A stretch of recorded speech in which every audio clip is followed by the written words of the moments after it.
Hai Sob, apa kabar nih? Film kali ini berjudul Capsized Blood in the Water. Dan beginilah alur ceritanya. Guys, I think we should get Meg in the boat.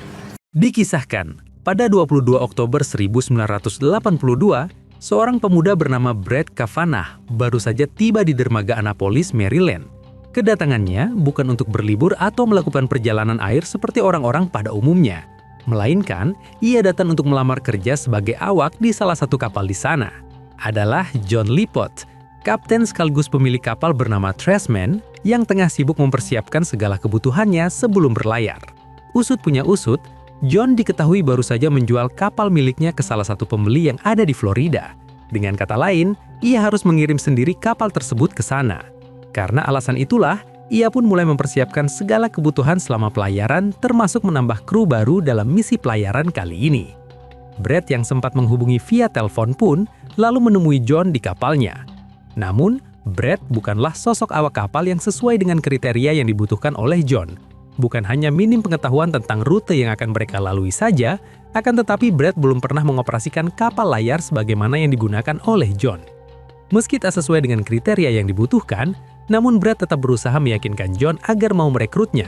Ia berdalih jika masa kecilnya yang tumbuh dan besar di wilayah perairan akan cukup membantu pekerjaannya dalam berlayar. Saat Brett tengah menjelaskan mengenai latar belakangnya, seorang wanita yang juga awak kapal di sana lalu menghampiri John. Wanita bernama Meg Mooney itu rupanya adalah pacar John yang juga rencananya akan ikut berlayar dan membantu pekerjaan pacarnya tersebut. Di luar dugaan, Meg yang tertarik pada karakter Brett malah meminta John agar mau merekrutnya sebagai awak baru. Seolah tak bisa menolak permintaan pacarnya tersebut, John pun akhirnya mau merekrut Brett dan memintanya agar segera bersiap bersama awak kru lainnya. Merasa telah terbantu, Brett lalu berterima kasih pada Meg dan dilanjutkan dengan memperkenalkan dirinya pada awak kapal yang lain. Di antaranya adalah Deborah Keeley dan Mark Adams. Setelah semuanya dirasa siap, pelayaran pun mulai dilakukan. Brett yang notabene sangat minim pengalaman sempat mendapat teguran dari John, terutama karena awak baru itu dianggap masih terlalu kasar saat menaikkan layar. Berbeda dengan para seniornya, Deb dan Mark jelas bisa dengan mudah menjalankan setiap arahan yang diberikan oleh John. Dengan layar yang sepenuhnya terkembang, Tresman kini dapat melaju kencang memasuki lautan luas. Saat istirahat makan siang, seluruh kru memasuki area lambung kapal yang sekaligus menjadi dapur di kapal tersebut. Di sanalah mereka mulai menikmati hidangan yang dimasak khusus oleh Meg. Tak terkecuali dengan Brett si awak baru. Sementara Deb yang notabene paling cakap dalam urusan pelayaran baru bisa menyusul setelah ia selesai dengan semua urusannya di atas. Saat tengah menyantap makanan, Mark sempat-sempatnya curhat soal kehidupan cintanya, di mana ia merasa menjadi yang paling sulit dalam menemukan pasangan. Namun, sulit bukanlah tak mungkin bagi Mark, karena ia rupanya baru saja mendapatkan kenalan baru. Konyolnya, Mark yang memang paling cupu dalam urusan cinta malah terbesit ide untuk menemui wanita baru kenalannya itu dan mengajaknya untuk turut berlayar ke Florida. Mendengar ide tersebut, John dan yang lainnya pun langsung tertawa karena merasa apa yang dilakukan oleh Mark sangat tak masuk akal. Hal semacam ini juga yang menurut mereka telah membuat banyak wanita menjauh dari Mark. Selain itu, John juga menjelaskan soal persediaan makanan yang hanya ia siapkan untuk 5 orang saja. Dengan kata lain, kehadiran penumpang baru justru akan membuat mereka semua kekurangan stok makanan selama pelayaran. Di sisi lain, bahan bakar dan daya yang dimiliki oleh kapal jelas tak memungkinkannya untuk lebih dulu mampir dan menjemput wanita kenalan Mark. Seolah tak mendapatkan dukungan dari yang lainnya, ditambah dengan perasaan kecewa karena sempat menjadi bahan tawaan teman-temannya, Mark pun akhirnya meluapkan kekesalannya itu dengan memberikan piring kotornya pada Brett sembari meninggalkan meja makan. Berasa tersinggung, Brett nampak berusaha menahan amarahnya atas perlakuan Mark tadi. Melihat kondisi itu, John sebagai pemimpin kapal pun langsung menasihati Brett agar memaklumi kelakuan Mark. Terlebih ia juga masih terbilang sebagai anak baru yang masih sangat minim pengalaman. Meski sempat kesal, namun agaknya Brett tidak terlalu memikirkannya. Apalagi ia kini sadar jika dirinya telah berada di atas kapal untuk perjalanan jauh. Sebuah keinginan yang selama ini ia impikan.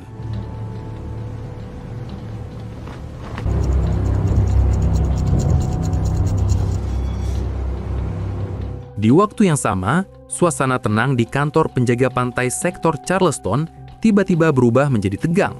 Cuaca sekitar lautan di sana yang awalnya nampak baik-baik saja, seketika diprediksi bakal terjadi badai. Menyusul datangnya angin besar yang mengarah dari barat. Dengan datangnya kabar tersebut, Pihak penjaga pantai pun langsung memeriksa setiap sinyal kapal yang tengah menuju ke arah sana, termasuk memberitakan soal perubahan cuaca melalui sinyal radio. Memasuki waktu petang, Mark yang masih dalam suasana hati yang galau, lalu memutuskan untuk meminum alkohol. Namun hal itu malah membuatnya tertidur. Di waktu yang sama, John yang merasakan adanya perubahan cuaca lalu turun ke lambung kapal dan mendapati Mark yang tengah tertidur pulas. Sadar bahwa Mark sedang berada di bawah pengaruh alkohol, John akhirnya hanya menugaskannya untuk memantau perkembangan berita dari radio. Sementara ia dan yang lain kembali bersiap di dek kapal untuk menghadapi perubahan cuaca yang mulai tak terprediksi. Di saat yang bersamaan, laporan ramalan cuaca terbaru kembali didapat oleh pihak penjaga pantai. Mengetahui bahwa potensi 2 badai besar telah ada di depan mata, mereka pun memutuskan untuk menyiarkannya melalui radio. Harapannya adalah agar setiap kapal yang melintasi wilayah badai bisa segera memutar arah atau setidaknya menghindar dari area tersebut. Pihak penjaga pantai sektor Charleston bahkan turut menjelaskan secara detail mengenai koordinat dan waktu badai dengan cukup terperinci. Sialnya, Mark yang ditugaskan untuk memantau siaran radio malah kembali tertidur. Agaknya efek alkohol yang ia minum telah membuatnya benar-benar tak sadarkan diri. Alhasil, tak ada satupun informasi dari penjaga pantai yang bisa ia dapat. Coast Guard issuing a gale warning. Sementara itu, kondisi cuaca yang kian ekstrim telah membuat John dan yang lainnya semakin panik. John lalu memerintahkan Meg untuk mengamankan benda-benda yang ada di lambung kapal. Sementara ia dan yang lainnya terus berusaha mengendalikan kapal yang mulai terombang-ambing.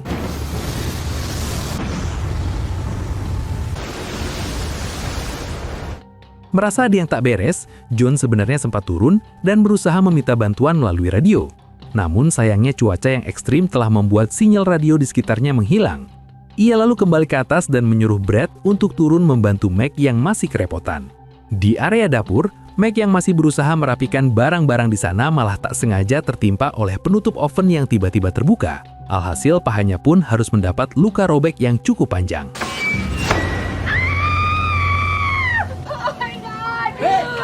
Jerit kesakitan dari Meg rupanya sempat terdengar oleh John. Ia yang tadinya sibuk di atas lalu segera turun untuk memeriksa kondisi di bawah. Mendapati pacarnya yang tengah terluka, John dengan segala upayanya mencoba menutup luka robek tersebut menggunakan peralatan seadanya. Sedangkan Brad berusaha untuk meminta pertolongan melalui radio. Geram dengan upaya Brad yang tak membuahkan hasil, John lalu mengambil alih radio dan mencoba menghubungi sendiri pihak penjaga pantai. Setelah beberapa kali percobaan, ia akhirnya bisa terhubung dengan pihak penjaga pantai dan menjelaskan tentang salah satu awaknya yang terluka, termasuk memberikan titik koordinat kapalnya untuk melaporkan soal badai besar yang datang. Mendapat laporan dari John, petugas penjaga pantai pun menyebut soal 2 kapal kargo yang kebetulan tengah berlayar menuju ke arah Tresman berada. Setidaknya, kapal-kapal besar itulah yang saat ini bisa diandalkan untuk menolong para awak di kapal milik John. Sayangnya, kapal kargo yang disebutkan itu baru akan sampai ke titik koordinat Tresman sekitar 3 jam ke depan. Dengan kata lain, yang bisa dilakukan oleh John dan krunya saat ini hanyalah menunggu kedatangan dari kapal besar tersebut. Mendengar jawaban itu, John yang tak tega dengan kondisi Meg pun sempat menanyakan soal rute terdekat untuk menuju ke pantai. Harapannya adalah agar ia bisa mendapatkan akses ke rumah sakit dan segera membawa Meg ke sana. Namun sayang, badai dahsyat yang tengah menerjang justru berasal dari arah barat, yang notabene merupakan lokasi pantai terdekat dari koordinat Tresman berada. Dalam kondisi bingung dan panik, John lalu meminta Brad untuk menemani Meg, sementara ia sendiri akan ke atas untuk kembali mengambil alih kendali kapal. Di dek kapal, John sempat dibuat bingung dengan opsi yang sempat diberikan oleh pihak penjaga pantai tadi. Namun alih-alih demi menyelamatkan nyawa Meg, maka ia pun akhirnya nekat memutar arah kapalnya menuju ke pantai. Perdebatan sempat terjadi antara dirinya dan Deb. Bagaimanapun juga Deb yang memiliki banyak pengalaman di laut jelas menentang keinginan John. Namun apalah daya, ia yang hanya seorang awak biasa harus tetap menuruti keinginan kaptennya. Alhasil, Deb yang kesal akhirnya membiarkan John memegang kendali sendiri dan memutuskan untuk turun membantu Meg. Mark, get up below!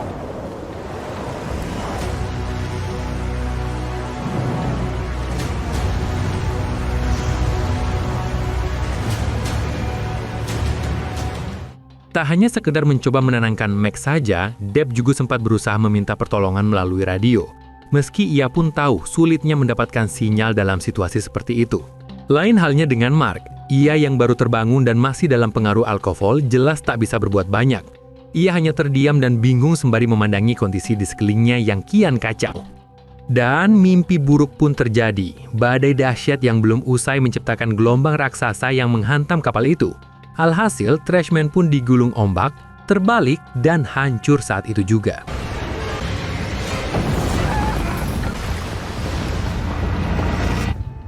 Usai dihajar ombak besar, John dan yang lainnya sempat terberai. Namun pada akhirnya mereka bisa kembali berkumpul dan bersandar pada satu-satunya perahu karet yang sempat dibawa Trashman. Di waktu yang sama, petugas penjaga pantai akhirnya kehilangan sinyal dari beberapa kapal yang ada di wilayah badai. Tak terkecuali dengan Trashman, kapal yang membawa John dan yang lainnya. Parahnya lagi, kapal kargo yang kebetulan juga melintasi area tersebut melaporkan soal tidak ditemukannya jejak keberadaan kapal kecil lainnya.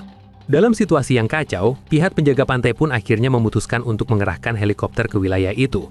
Namun, lagi dan lagi, jawaban sama pun dilayangkan oleh regu penyelamat yang ada di helikopter. Mereka mengaku tak melihat adanya kapal di wilayah badai, terlebih dengan cuaca yang menyulitkan mereka dalam mencari targetnya. 6 jam sejak insiden hancurnya Trashman semalam, John dan yang lainnya masih nampak bersandar pada perahu karet. Melihat Meg yang terus merintih kesakitan, Brad sebenarnya sempat menyarankan wanita itu agar ditempatkan di atas perahu. Namun hal tersebut langsung ditampik oleh John. Ia berpendapat bahwa kondisi di atas perahu akan lebih sulit ketimbang tetap berendam dalam air seperti saat ini, karena menurutnya itu hanya akan membuat seseorang terkena hipotermia. Lebih lanjut, John juga turut melarang yang lainnya untuk meminum air laut, karena bagaimanapun juga, air laut akan membuat orang yang meminumnya lebih cepat dehidrasi dan tak sedikit pun membuat hausnya hilang. Tak cukup sampai di situ, John juga kembali berusaha menenangkan yang lainnya. Ia meyakini jika tim penyelamat telah mengetahui koordinat terakhir Trashman. Dengan kata lain, mereka hanya perlu bertahan di perahu karet dan menunggu datangnya bala bantuan. Baru saja berhasil meyakinkan yang lainnya untuk tenang, Mark tiba-tiba berceloteh soal tingkah Deb yang terus-menerus menendang kakinya. Sontak hal itu pun langsung dibantah oleh Deb. Ia menyebut jika dirinya sama sekali tak bertingkah seperti yang dituduhkan oleh Mark, terlebih dalam situasi yang sulit seperti sekarang ini. Anehnya, hal yang sama juga turut dirasakan oleh Meg. Ia merasa seperti ada yang menyentuh area pahanya berulang kali. Seketika itu juga, semua awak kru Trashman pun terdiam. Hingga akhirnya, Meg yang penasaran mencoba untuk melihat sendiri kondisi di bawah air. Dan, seperti yang bisa ditebak, pendarahan hebat di paha Meg telah mengundang sekelompok hiu di sekitar mereka. Dengan perasaan panik dan takut, Meg berteriak sekencang mungkin, yang membuat semua orang di sana ikut panik. Mereka pun dengan sekuat tenaga berebut untuk segera menaiki perahu karet. Namun hal itu malah membuat perahu terbalik.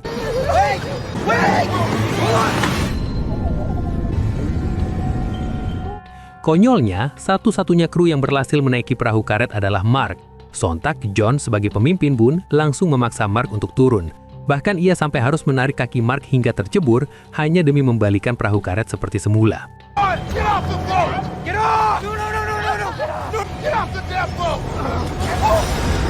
Dengan kerjasama yang baik, John dan yang lainnya pun akhirnya berhasil membalikkan perahu karet dan mulai menaikkan Meg ke atasnya, disusul oleh yang lainnya.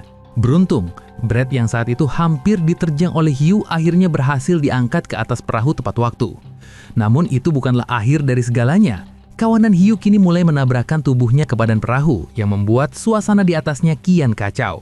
Kesal dengan tingkah kawanan hiu yang mengancam keselamatan para krunya, John lalu berinisiatif untuk menendang-nendangkan kakinya ke permukaan air, dengan harapan agar hiu itu takut lalu pergi. Sialnya, upaya tersebut malah makin membuat hiu-hiu itu tertarik menabrakkan tubuhnya ke perahu.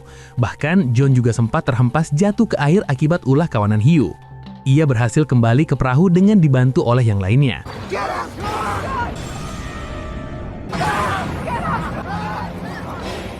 Tak mau menyerah, John lalu meminta yang lainnya untuk tenang, karena menurutnya hal itulah yang menjadi satu-satunya cara agar tidak menarik perhatian hiu. Dan benar saja, kawanan hiu pun kini mulai tak lagi mengusik perahu mereka. Di sisi lain, pencarian yang dilakukan oleh tim penyelamat mulai membuahkan hasil. Pilot melaporkan soal ditemukannya 16 perahu kecil, meski masih ada juga beberapa orang yang dilaporkan hilang. Dengan hasil tersebut, pihak penjaga pantai pun akhirnya mengerahkan lebih banyak anggota dengan jangkauan yang lebih luas. Harapannya agar mereka bisa segera menemukan kapal yang mungkin saja telah hanyut lebih jauh akibat badai dahsyat semalam. Tanpa terasa, 14 jam pun berlalu sejak insiden hancurnya Trashman. John dan yang lainnya hanya bisa terdiam di atas perahu karet mereka. Tidak hanya ancaman kelompok hiu yang masih mengitari mereka, tetapi kondisi juga kian sulit menyusul tidak adanya air minum dan makanan di perahu tersebut. Di momen itu, John sempat berujar jika angin terus berhembus ke arah barat, maka bukan tidak mungkin bila perahu mereka pun akan terbawa ombak hingga ke pantai, atau setidaknya butuh beberapa jam lagi untuk sampai daratan. 31 jam sejak insiden terjadi, kondisi para awak kru Trashman kini semakin memprihatinkan. Terutama Meg, luka robek di pahanya yang masih menganga, malah sekarang mulai terinfeksi. Alih-alih demi menghindari Meg dari infeksi yang kian menyebar, John berinisiatif untuk mengikat paha pacarnya itu menggunakan ikat pinggang. Rencana tersebut sebenarnya sempat dihalau oleh Mark. Ia berdalih jika hal itu dilakukan, maka bisa memancing perhatian hiu akibat teriakan dan goncangan perahu yang ditimbulkan oleh Meg. Namun agaknya peringatan dari Mark tak sedikit pun digubris oleh John. Sang kapten tetap mengikat area paha atas Meg dengan sekencang mungkin. Alhasil, wanita itu pun berteriak dan menggeliat kesakitan. Di luar dugaan, firasat Mark ternyata benar. Guncangan perahu telah menarik perhatian kawanan hiu. Mereka mulai menabrak-nabrakan tubuhnya lagi ke badan perahu. Kepanikan kembali melanda semua orang di sana, tak terkecuali dengan Meg yang spontan melepas ikat pinggang yang sempat membelit pahanya. Melihat hal itu, Mark yang tak ingin memperparah keadaan lalu nekat meraih dan membuang jauh ikat pinggang dari perahu mereka. Tak terima dengan aksi nekat Mark, John yang geram lalu berusaha menghajar dan membenamkan wajah pria itu ke laut berulang kali. Namun untungnya Brad berhasil melerai mereka. Usai keributan kecil tadi, John nampak menyesali perbuatannya yang terlalu mudah terpancing amarah. Terlebih, Mark juga sempat mengingatkan soal peran John sebagai kapten yang seharusnya bisa melindungi para krunya. Memasuki waktu malam, John yang masih terjaga nampak mulai kehilangan akal sehatnya. Tidak bisa dipungkiri rangkaian insiden yang ia lalui telah benar-benar menguras fisik dan mentalnya. Keesokan harinya, John yang bangun paling awal tiba-tiba mendapati kemunculan pulau tak jauh di depannya. Namun bukannya langsung membangunkan yang lainnya, John yang tak sabar malah memutuskan untuk berenang ke arah pulau tersebut. Di luar dugaan, apa yang dilihat John tadi rupanya hanyalah halusinasinya saja. Ia segera tersadar setelah kawan-kawannya terbangun dan berusaha memperingatkannya. Sayang, semua itu sudah terlambat. John yang berusaha kembali berenang ke arah perahu malah lebih dulu diterkam oleh kawanan hiu. Alhasil, ia pun tewas dengan cara yang mengenaskan.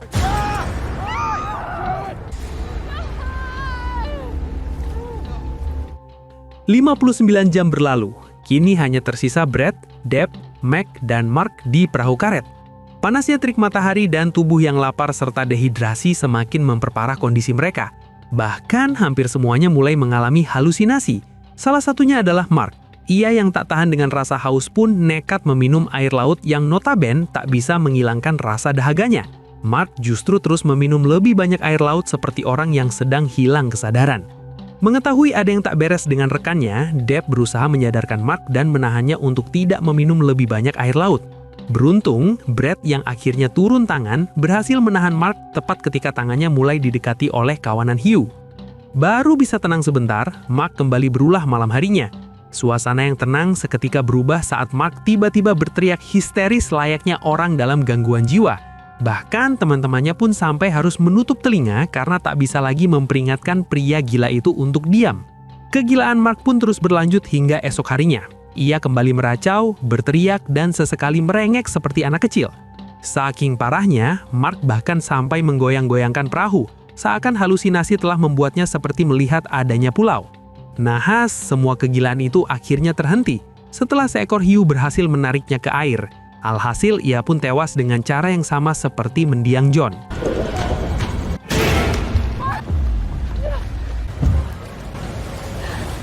Malam harinya, kejanggalan mulai dirasakan oleh Meg. Ia yang selama ini kesakitan akibat luka robek di pahanya, malah mulai merasa membaik. Agaknya infeksi telah menjangkit dan memperparah kondisi tubuh Meg hingga ia mati rasa sebagian. Tak hanya membicarakan soal luka di pahanya saja, Meg juga sempat mengungkapkan soal rencana John yang sempat ingin menikahinya. Meski saat ini hal tersebut hanya menjadi angan-angan saja. Tak tega melihat kondisi Meg, Brad lalu mendekat dan mendekapnya seraya mencoba menenangkan wanita itu hingga mereka terlelap. Seperti yang bisa ditebak, esok paginya Meg kedapatan sudah tak bernyawa. Badannya mulai dingin, kaku, dan membiru. Meski terasa berat, namun pada akhirnya Brad dan Deb sepakat untuk menghanyutkan jasad Meg ke laut.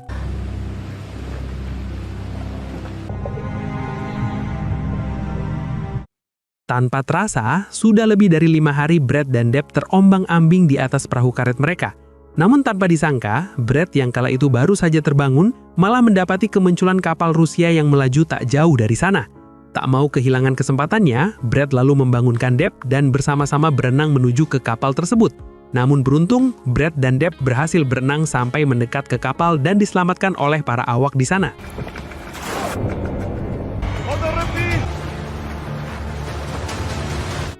Tepat pada 28 Oktober 1982, Brad dan Depp akhirnya berhasil diselamatkan oleh para pelayar Rusia.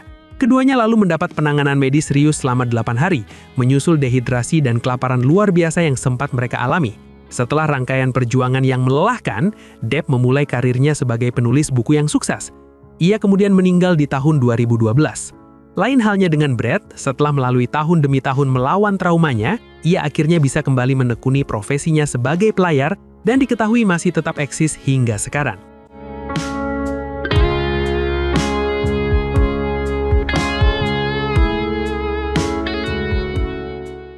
Nah, itulah alur ceritanya. Jika suka dengan cerita kali ini, jangan lupa share video ini ya. Terima kasih telah menonton dan tetap santuy. Sampai jumpa pada video selanjutnya.